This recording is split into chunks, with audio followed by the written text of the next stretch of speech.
Eu quero ler nesta hora uma porção da Palavra de Deus aqui no livro de Marcos, no capítulo 13. Gostaria que os irmãos podem ficar sentados, viu? Não tem problema nenhum. E nós vamos ler uma escritura aqui no capítulo 13 de Marcos. Essa profecia está registrada em Mateus 24, mas eu prefiro ler Marcos capítulo 13, que Marcos é bem sucinto, mas também direto ao assunto.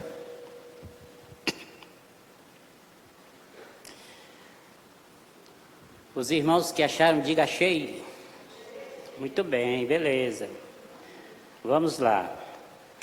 Como diverge muitas traduções, eu vou ler aqui e os irmãos acompanharão aí na Bíblia de vocês.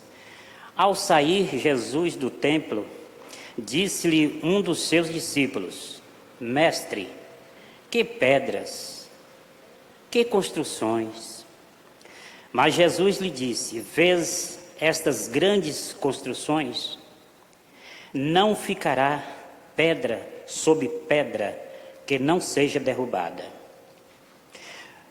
No Monte das Oliveiras, defronte do templo, achava-se Jesus assentado quando Pedro, Tiago, João e André lhe perguntaram em particular: Diz-nos quando sucederão essas coisas e que sinal haverá quando todas elas estiverem para cumprir-se. Então Jesus passou a dizer-lhe: Vede que ninguém vos engane. Muitos virão em meu nome, dizendo: Eu sou eu, e enganarão a muitos. Quando, porém, ouvirdes falar em guerras e rumores de guerras, não vos assusteis. É necessário assim acontecer, mas ainda não é o fim. Porque se levantará nação contra nação, reino contra reino. Haverá terremotos em vários lugares e também fomes. Estas coisas são o princípio das dores. Estai vós de sobreaviso, porque vos entregarão aos tribunais e às sinagogas. Sereis açoitados e vos farão comparecer à presença de governadores e reis por minha causa, para lhes servir de testemunho. Mas é necessário que primeiro o Evangelho seja pregado a todas as nações. Que Deus abençoe a sua palavra em nossos corações. Ó Deus bendito e Deus poderoso, a tua palavra neste momento foi lida. E nós carecemos, te pedimos, ó Deus, por misericórdia. Venha, Senhor Deus, trazer a interpretação lógica para os nossos corações, através do teu Espírito Santo, que nos faz lembrar de todas as coisas, daquilo que temos visto e ouvido. Por esta razão nós te suplicamos, meu Deus, nosso Deus, que nos ajude, que esta palavra nos edifique cada vez mais. Sirva de salvação se aqui porventura houver alguém que ainda não tem certeza. Ó Deus, seja com a tua igreja em nome de Jesus. Amém. Meus amados, então nós estamos diante de uma palavra profética que algumas coisas se cumpriram já. Outras são escatológicas e que ainda vão se cumprir. Mas, segundo o relato do Senhor Jesus Cristo, quando ele estava diante do Monte Gerizim, onde era erguido o templo de Salomão, então os discípulos admiravam aquela obra magnífica, aquele prédio suntuoso, com aquelas pedras lapidadas, com um prumo, como o prumo que era nascido lá no Egito, né, que foi o lugar onde nasceu-se o esquadro e o prumo e o nível. E eles admiravam muito daquela construção. Então chamou Jesus e disse: mestre, olha para aí, que beleza de templo, ó. Que beleza de construção. Olha as pedras, pedras marmorizadas. Então Jesus Cristo falou: olha, vocês estão admirando, realmente é de se admirar. Poderia dizer Jesus nessa circunstância. Ele disse: mas não ficará aqui pedra sobre pedra que não seja derrubada. E aquilo causou um espanto neles.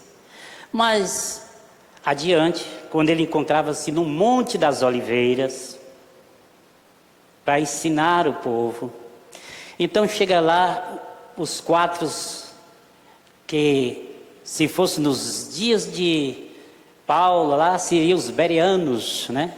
Então eles chegam para Jesus, Pedro, Tiago, João e o quarto, André. Muito bem, é isso aí.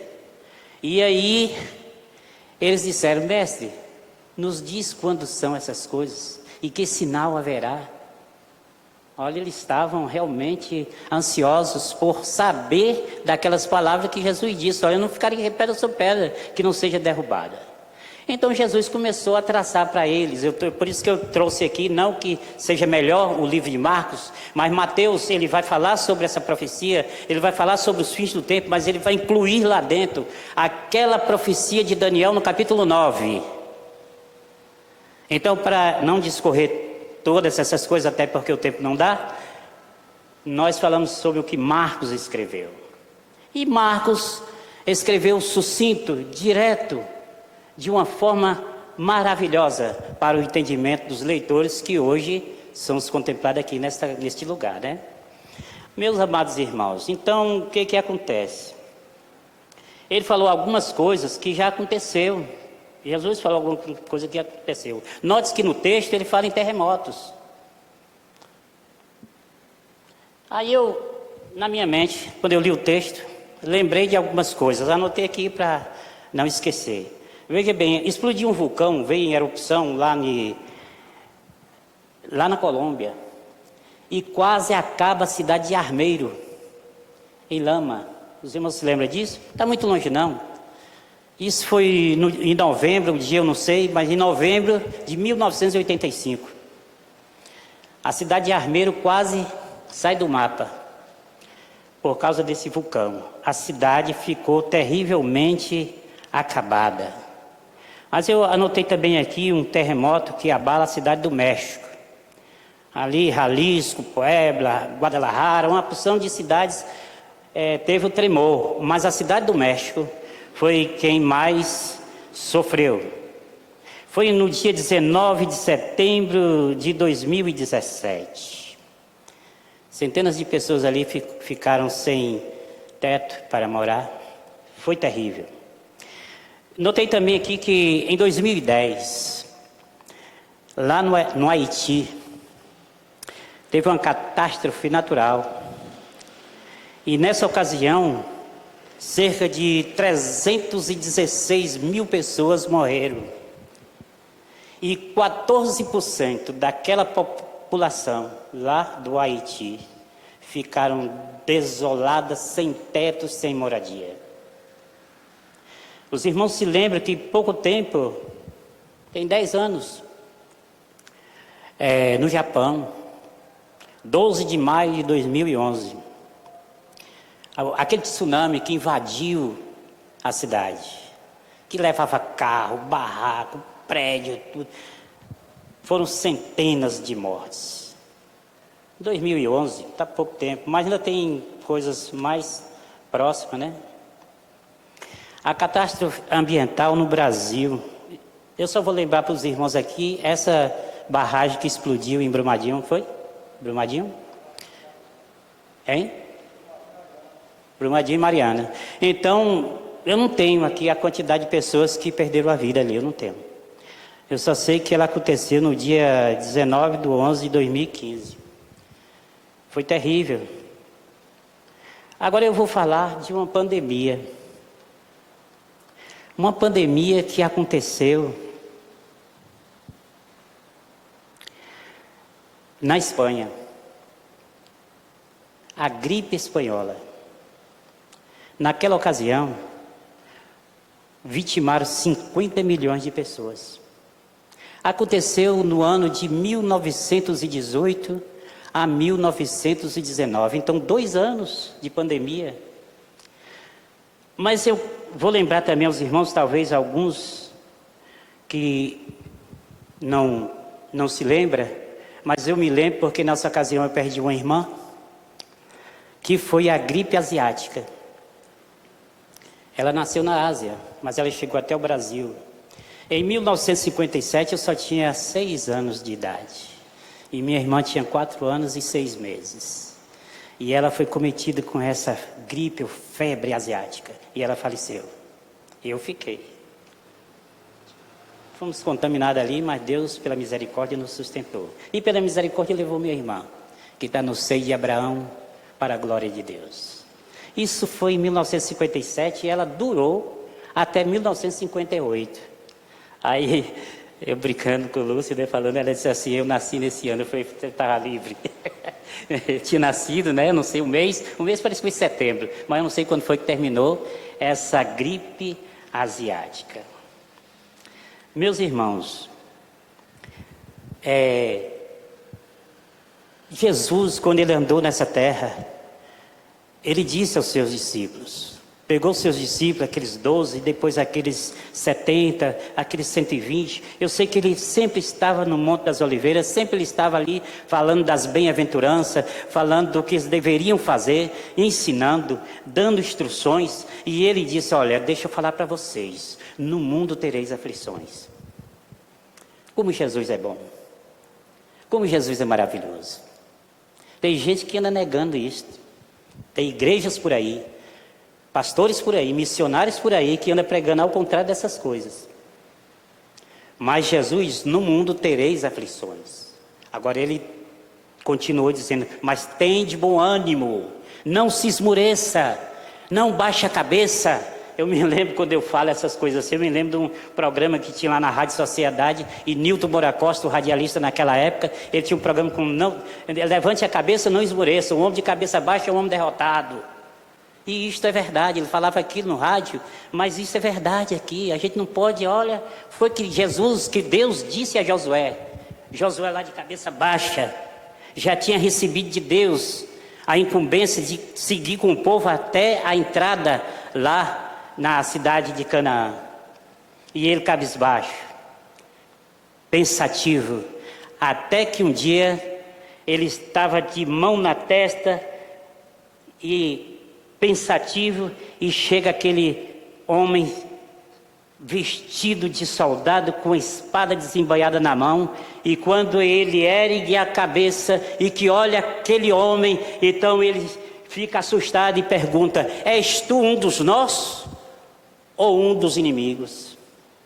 E aquele homem olha para Josué e diz, não, eu não sou nenhum não sou dos inimigos, mas eu sou o príncipe do Senhor, que acabo de chegar. Então agora ele adora, ele ajoelha, ele se entrega de corpo e alma, porque ali estava Jesus para receber a sua adoração. Josué agora tem um novo ânimo, tem uma vida reforçada pelo poder de Deus. Nós não temos que abaixar a cabeça. Preguei aqui outro dia sobre o poder do Evangelho, quando as pessoas se tornam a boca de Deus aonde ele estiver. Os irmãos se lembram que eu falei de 3 pessoas, falei de Filipe, falei de Estevão e falei do eunuco que foi para a Etiópia.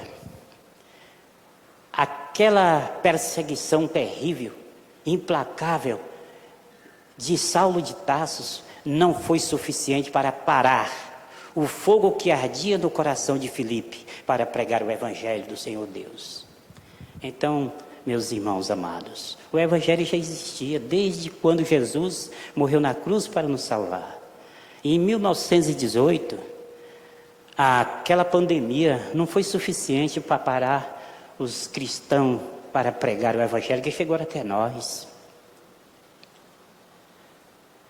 Aí eu venho pensando desta forma, de como o mundo tem trazido para nós coisas que, se nós não tivéssemos ligados, alicerçados, alinhados, buscando a presença do Todo-Poderoso e daquele que pode todas as coisas, nós não seríamos nada neste mundo. Porque o próprio Jesus, ele disse: olha, sem mim, nada podeis fazer. Jesus nos deu essa garantia. Amados, as coisas têm andado de mal a pior. Como disse Jesus, que o mundo, esse mundo em que vivemos, ele mora, ele vive, ele jaz no maligno. Mas este mundo que jaz o maligno, foi o mundo que Jesus preservou para nós, quando ele orou na oração lá de João 17, quando ele orou dizendo: Pai, eu não te peço que os tires do mundo, mas que guarda-os em teu nome. O mundo precisaria de nós, como precisa até hoje. Se a igreja sair deste mundo, o que será dela a população? Nós precisamos estar aqui no mundo, e diz nesse texto: e quando o evangelho do reino for pregado, então virá o fim. Essas coisas são os princípios das dores. Ainda não é o fim, é o começo, o princípio das dores. Há muitas coisas ainda para acontecer, e muitas coisas que foram preditas por Jesus e que já aconteceu. Ele disse: olha, o anticristo, ele virá, ele sairá do seio da igreja. Imagine, ele não vem do mundo para que entre na igreja, mas ele sai do seio da igreja. Isto porque, meus irmãos, nós vamos entender a porção da palavra de Deus, quando ele diz que o trigo e o joio estão juntos e vão permanecer juntos até a época da colheita. Na época da colheita, Jesus disse que iria tirar o joio do meio do trigo. O trigo seria colocado nos celeiros, nos armazéns, nos coxos, mas o joio seria jogado nas trevas exteriores, seria queimados. Mas isso, há um tempo determinado para essas coisas. Há um tempo para que essas coisas venham a acontecer. E Jesus vem trabalhando na nossa mente, no nosso coração, para que nós não viemos esmorecer com essas coisas, porque o escritor de Hebreus diz que há muitos que já conosco não estão. Quem é crente mais antigo igual eu? Vai lembrar? Eu às vezes fico passando lá no raio-x, eu e Lúcia, dizendo: e fulano, você se lembra? E a família fulano, você se lembra? Ele me lembra. Por que saiu? Saiu por isso. Já não está mais. Olha, eu fui para Salvador, cheguei lá nas ruas, é assim, ó, a vida da gente é assim, ó. É assim: ô Paulo Chave, e aí Paulo Chave, quando é que volta? Aí passou outro: ô painho, tudo bom? Eu digo: tudo bem, minha filha, tudo bem. E aí, Paulão? Rapaz, seu lugar está lá, ó. Eu digo: eu sei. Então, Paulo Leves, Paulão, Paulinho, irmão Paulo, que é aqueles mais tradicionais, né? E aí, irmão Paulo, tudo bom? Eu digo: tudo bem. Fiz 70 anos lá, quando eu estava lá em Salvador, mês passado. E aí eu fui convidado para almoçar na casa do irmão Argolo. Irmão Argolo é da igreja Reconda, a primeira que eu fui. Quando eu cheguei lá, almocei. E aí só ele disse assim: ô irmão Paulo, passa ali passada, porque eu quero dar uma limpeza aqui. Eu falei: tá bom, mas eu quero ir embora, Su. Ela disse: não, fique lá, uns 10 minutinhos só. Quando eu voltei, ela: já pode vir. Aí estava um bolo. 70 anos. Meu Deus, que bênção, né? E aí, bateram os parabéns para mim, me deram o presente e eu chorei. Como eu chorei naquele dia.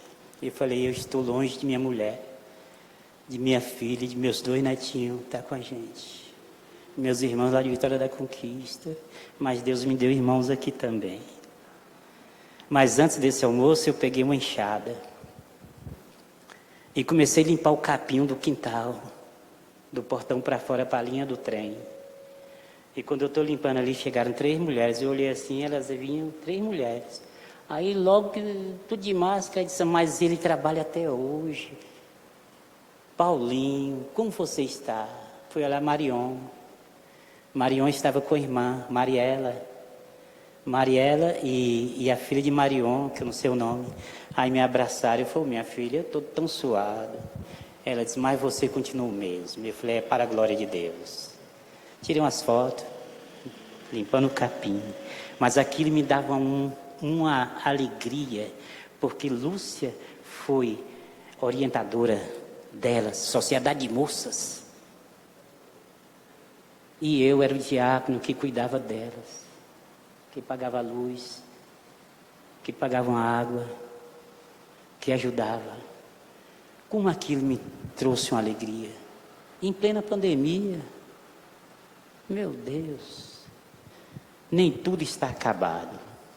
Estava falando a João, que eu peguei uma sacolinha de plástico, caminhei até a praia de Tubarão, cheguei na praia, tinha uma banquinha de peixe, aí estava um rapaz forte, de máscara, aí eu, quanto é essa tainha?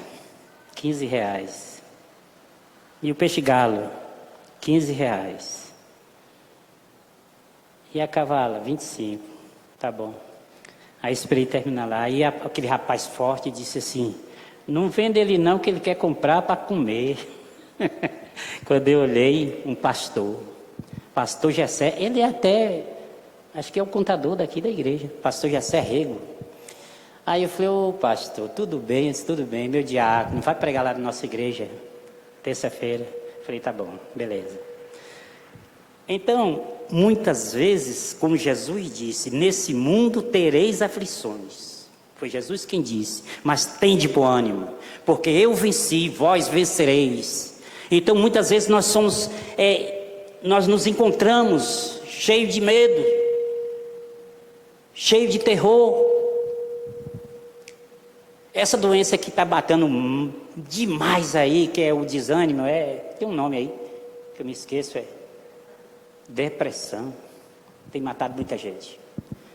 Então a gente fica com tanto medo, com tanto terror na alma, na mente e no coração, que a gente é sucumbido por uma doença dessa natureza. Isso porque não levanta, não tem bom ânimo, não olha para frente, não olha para Jesus. Irmãos, é terrível. Eu fiquei pensando, tem o quê? Vai fazer 2 anos, né, esse negócio aí da pandemia, né, Ricardo? Vai fazer 2 anos, né? 2 anos. Eu espero em Deus, todos nós esperamos em Deus que isso vai passar, porque eu já não aguento mais. Irmãos, é terrível, mas tem que usar. Aqui em Vitória da Conquista, o povo é educado, e o povo tem temor, e usa ela nas ruas, aí eu vejo, mas em Salvador não, viu? Em Salvador, a máscara no bolso, vai entrar na padaria, coloca. Vai entrar no saque, coloca. Vai entrar no banco, coloca. Senão não entra. Mas é o terror que vem sobre nós. Mas eu fui buscar um texto. Esse texto é o que anuncia o começo do fim das últimas coisas. O texto de Marcos. É o texto que prevê. É o texto que dá direção e explica como. Mas eu fui buscar um texto que trouxesse alento para a nossa vida. São muitos os textos. Deus disse assim: chegavas a mim, eu chegarei a vós. Isso é importante quando a gente chega a Deus. O profeta lá, o Amós, ele disse assim: olha, conheçamos e prossigamos em conhecer o Senhor Deus. Está lá no Antigo Testamento, o profeta Amós falando: conheçamos e prossigamos em conhecer o Senhor Deus. Jesus disse lá naquela época, ele falou assim: olha, vocês erram muito, erram demais por não conhecer as Escrituras e nem o poder de Deus.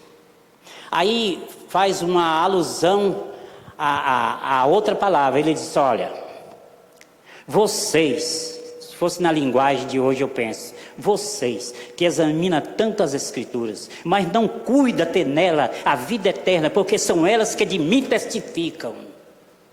Então ele está dizendo: vocês examinam tanto as Escrituras, e por que vocês não cuidam buscar nela o que ela testifica de mim? Porque os profetas no passado testificaram de Jesus. Como disse aqui, eu sempre gosto de ouvir o pastor Fábio Vasco, ele falar assim: olha, fulano, o profeta Jeremias, ele apontava para Jesus. O profeta Ezequiel apontava para Jesus. Isaías apontava para Jesus. Jeremias também apontava. Mas se a gente for olhar, Oséias, Joel, Amós, Obadias, Jonas, Miqueias, Naum, Abacuque, Sofonias, Ageu, Zacarias e Malaquias, todos esses 12 profetas menores também apontavam para Jesus, como também os patriarcas, como Moisés, como Noé, e por que não dizer outros, também incluso ali como o Gideão. Eu quero lembrar a postura dele, a posição dele, sacerdote, não me lembro agora, mas o Gideão, mas a Esté, mas tantos outros profetas, como foi o caso de Natã, o que ungiu a Saul, não me falha a memória agora, todos eles apontavam para Jesus. Jesus é o centro, então, da história da humanidade. Porque Jesus é o centro da história da humanidade. Quando nós vamos ler a carta de Paulo aos Efésios, principalmente no capítulo 1, Paulo, ele escreve lá em Efésios, ele dizendo assim: olha, vocês já estão escritos antes da fundação de todas as coisas. Então eu e você, meus irmãos, nós já estávamos na mira de Deus, antes de Deus criar tudo. Aí eu vou caminhando aqui para um fechamento, mas eu quero dizer o seguinte: olha, quando Deus criou todas as coisas, você pode recorrer lá no livro de Gênesis, principalmente no capítulo 1, que Deus faz aquela escala de trabalho lá. E foi o primeiro dia à tarde e à noite do primeiro dia.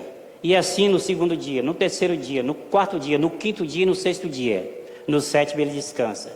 Então ele diz, fala aquelas coisas que fez, grandes luminares, um para governar a noite, outro para governar o dia, fez do nada existia a terra, e a terra era sem forma e vazia, e o Espírito de Deus pairava sobre a face do abismo, e vai falando tudo, e viu Deus que era bom. Todas as coisas que ali eram feitas, e viu Deus que era bom. Parece que tem não me lembro lá a quantidade, mas só teve uma coisa que Deus viu que não era bom, e Ele não tinha feito. Por isso que Ele viu que não era bom, que Ele não tinha feito ainda. Ele fez o homem e viu Deus que era bom, a sua imagem e semelhança. Aí Ele disse: não é bom que o homem esteja só. Então Deus providenciou fazer uma companheira para ele. E tudo que Deus fez não foi bom? Deus fez mal feito? Deus fez sem prumo, sem linha, sem esquadro, sem nível? Ele fez tudo bonitinho, como está feito aqui esse altar. Tudo perfeito, como perfeito é Deus. E por que então essas miserabilidades da vida? Por que tanta catástrofe? Meus irmãos, aí a gente vai olhar e pensar: por que aconteceu? Porque veio o dilúvio de Noé e acabou com tudo, deixando somente 8 pessoas. Aí a resposta é essa: o pecado. Bom, o pecado produziu isso aí. O pecado produziu isso aí, mas quem levou Jesus Cristo para a cruz? Foi o meu pecado? Foi o seu? Não. Eu tinha uma dívida e eu teria que pagar essa dívida, mas o montante desta dívida foi tão grande que eu não conseguia pagar de jeito nenhum. Então surge em Deus um amor sacrossanto, um amor infinito, um amor incomparável. Surge este amor em meu favor e em seu favor.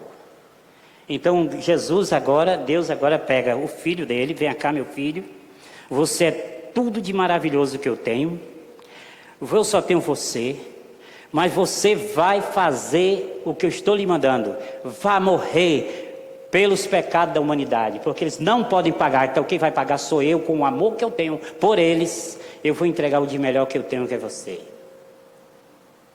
Esta foi a sentença que Deus deu a Jesus Cristo para morrer por nós por amor. Então não foi meus pecados, não. Foi o amor de Deus para comigo, para com você, que fez isto. Voltando lá ao Antigo Testamento, voltando lá. Então, o profeta Crônicas. Crônicas é o livro da relatoria da história do mundo, o livro das crônicas. Tudo que você quiser saber o que foi escrito nas reuniões, as determinações, vá ler o livro de crônicas. Primeira e segunda crônica, está lá escrito todos os feitos miraculosos e outros feitos que não eram miraculosos, outros feitos diabólicos e que ficou ali gravado para que sirva de instrução para nós. Então Deus disse ao povo naquela ocasião, disse, olha, se é uma preposição, não sei, mas se o meu povo, que se chama pelo meu nome, se esse povo se humilhar, se esse povo orar, se esse povo buscar a minha face, e se esse povo se converter dos seus maus caminhos, entra então a promessa. Então eu ouvirei dos céus, eu perdoarei os seus pecados, e eu sararei a sua terra, sararei a sua família, sararei o seu casamento, sararei o seu emprego, sararei todas as coisas que você precisa para sobreviver aqui na terra, Deus sarará. E Deus não pode negar a si mesmo. É uma palavra confiável. É uma palavra confiável. E esta mesma palavra, ela vem sendo corroborada por Jesus tempos depois do que está escrito no livro das crônicas. Dito por Jesus, eu vou citar ela nesse momento. Aí então nós vamos fazer o quê? Uma verificação desses versículos. Olha, quem é o povo de Deus? João capítulo 1, verso 12, diz, ele veio para os seus, mas os seus não receberam. Mas agora, todos quantos receberem, Deus-lhe o poder de serem feitos filhos de Deus aos que creem no seu nome. Então aí está o povo de Deus. Pedro diz lá que nós somos um povo de propriedade exclusiva de Deus. Ele diz, vós sois uma geração eleita, vós sois um sacerdócio real, uma nação santa, um povo de propriedade exclusiva de Deus. Isso foi o que Pedro ou Tiago, não me lembro agora, falou. Então, nós somos o povo de Deus. O que é que precisa? Nós chamamos pelo nome de Deus todo dia, de manhã, meio-dia, de noite, a hora que vai começar o culto, quando termina, quando vamos viajar, quando vamos sair para a rua, nós estamos pedindo, Senhor, me siga. Senhor, cuida dos meus passos. Senhor, veja, meu Deus, o que eu não estou vendo. Só o Senhor vê. Libera o caminho para mim. Então nós estamos orando dia após dia, dioturnamente nós estamos orando a Deus. Somos o povo de Deus, estamos orando a Deus. Mas precisamos nos humilhar. Precisamos sair do pedestal. Precisamos tirar o colarinho alto. Precisamos ser aquele humilde, como foi Jesus quando lavou os pés dos discípulos. E disse assim, ó, assim como eu fiz, vocês agora vão fazer. Chegou até o ponto de Pedro gostar tanto da coisa, que falou assim, Senhor, não só os pés, lava o corpo também. Ele disse, não, Pedro, o corpo já estão lavados pela palavra da verdade. Mas lava os pés empoeirados, cascudos, cheios de hematomas.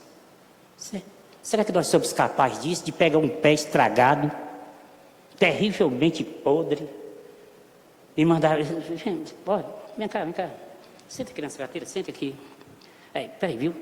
Pega uma bacia, bota o pé aqui dentro, para amolecer os cascos. E aí, pegar aquele pé, limpar, passar o pano assim, entre um dedo e outro. Pegar lá água oxigenada, colocar, pegar um mercúrio cromo, não sei nem se existe, botar ali, pegar uma pomadinha, passar nas feridas. Pegar uma sandália, eu tenho uma sandália ali, vou pegar para ele ou ela, bote aqui, toma, vai para casa. Vem amanhã que eu faço outro curativo. É assim que Jesus quer, de mim. Ele quer que eu faça isso. Para que eu não seja o que passa no tapete vermelho, que prega e fica esperando as palmas, que prega e fica esperando um aplauso. Dizem, né? Dizem, e a gente vê isso, Valnei, a gente vê, que a estrela só brilha quando não tem nenhuma luz mais forte do que ela. Quando chega uma luz mais forte do que ela, no caso o sol, a estrela para de brilhar. Qual é a estrela mais forte do que Jesus? Nenhuma. O que Jesus falou, o mesmo que está lá quase, em 2 Crônicas 7,14. Ele disse assim, olha, vocês agora vão sair, vão por todo mundo. Lá em Atos capítulo 1, verso 8, ele diz, ide, ficai até em Jerusalém, até que dos altos céus vocês sejais revestidos do poder de Deus. E eles foram no dia de Pentecostes, revestidos pelo poder de Deus. E Jesus Cristo disse, agora vocês vão, anunciar o Evangelho. Tá? Mateus capítulo 28, 19 e 20. Ide por todo mundo, pregai o Evangelho a toda criatura, batizando em nome do Pai, do Filho e do Espírito Santo, e ensinando a guardar. É o que nós temos feito pouco, viu? Ensinando a guardar. A gente prega muito. Sai pela aí, distribui folheto e está tudo certo. Tá bom, não está errado não. Entregando folheto, dando uma palavra e tudo. Agora vamos ensinar. Cadê o ensino? Aqui a gente ensina. Mas e lá o teu discípulo que tu está fazendo lá? Tem ensinado? Tem voltado lá para saber se realmente ele está prosseguindo? Se ele está lendo? Todo dia estou cobrando minha cunhada, eu tenho a cunhada mais nova minha. Eu falei, Leide, eu vou lhe dar um exercício doméstico. Ela, sim, paiinho. Ela me chama de paiinho, né? Sim, paiinho. Eu falei assim, olha, lê o livro de Atos dos Apóstolos e enumera quantas orações ou sentido de orações tem nesse livro. E depois você me diz. Outro dia ela mandou uma mensagem lá de Salvador e falou assim, paiinho, eu estou achando. Quando eu achar tudo, eu te ligo. Eu falei, tá bom, minha filha. E é assim que a gente deve fazer. Dá uma orientaçãozinha. Eu vejo lá você como está orientando o nosso netinho, o lado do Rio de Janeiro. Aquele, Adelaide. Ela disse, olha, sua tarefa da Bíblia é essa aqui. Valeu. Beleza, continue. É assim mesmo, a gente tem que ensinar. E o versículo termina dizendo, ensinando a guardar todas as coisas que eu vos tenho mandado. E eis que estou convosco todos os dias até a consumação dos séculos. Meus irmãos, antes de dar o amém, eu quero dizer o seguinte, a pandemia não está aí, não tem nos assustado.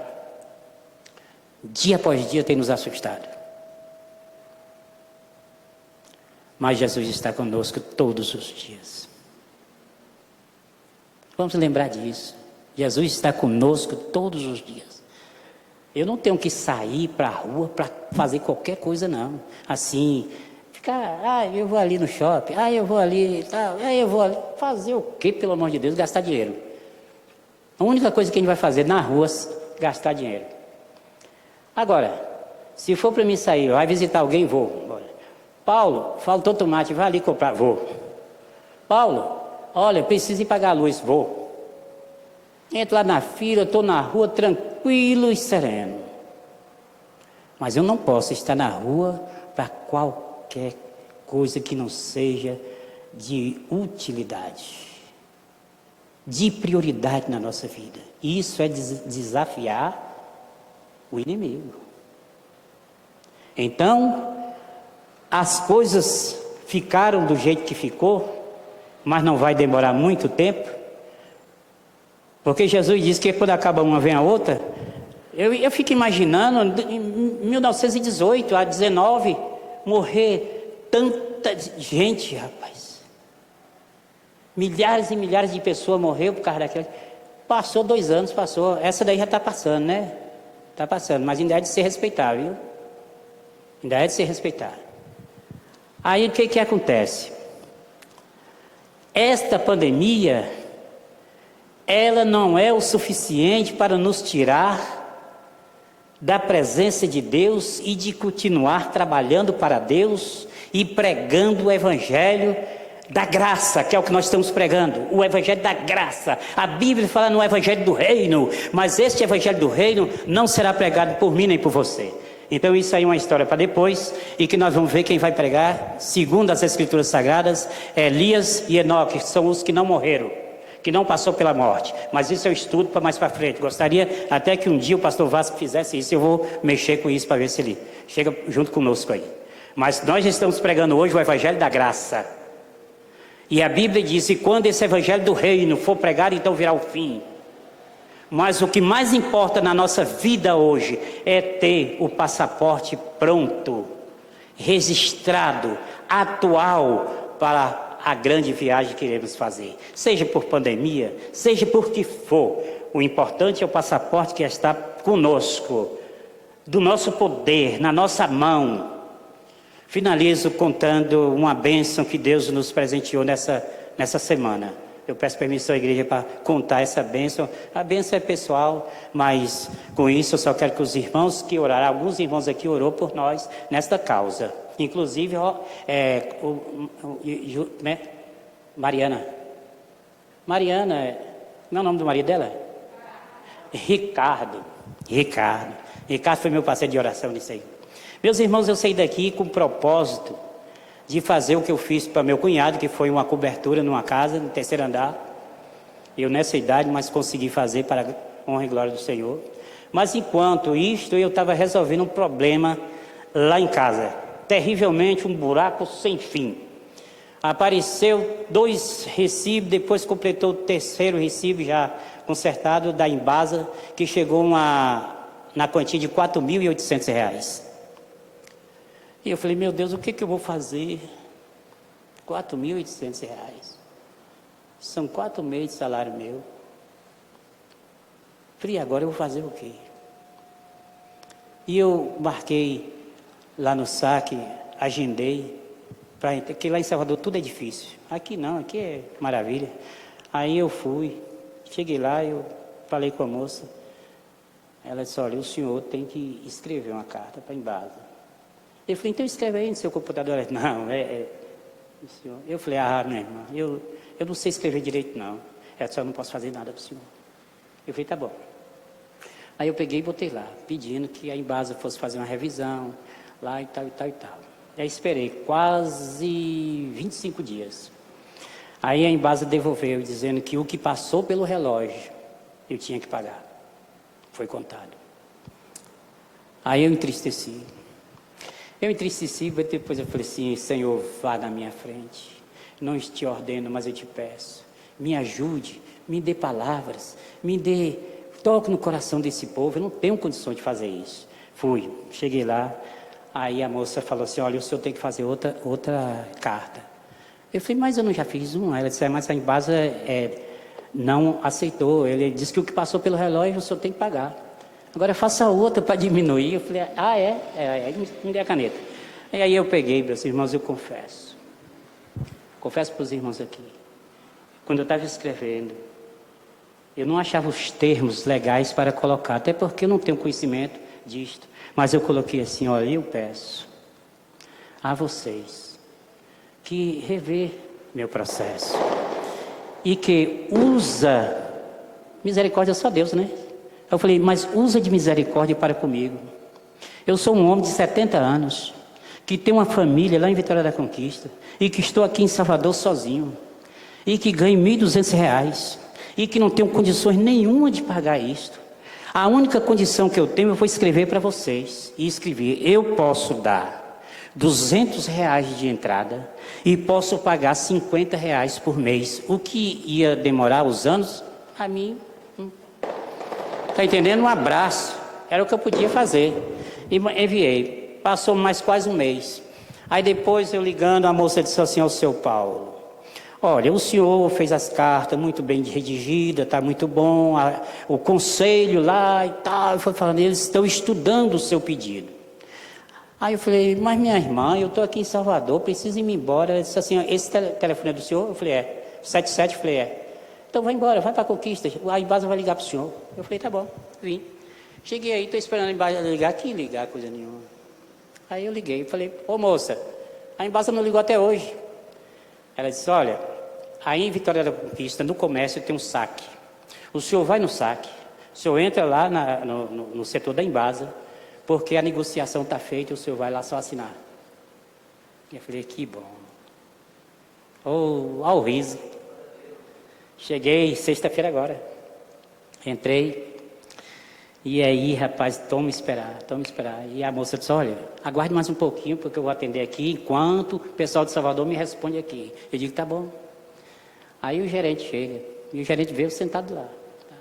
Aí o gerente foi lá, conversou com a moça, e disse, olha, desculpa nós aí pela demora, mas a gente tem que ter uma resposta lá de Salvador. Eu falei, olha, eu já tomei meu remédio e eu estou sentadinho aqui, não importa.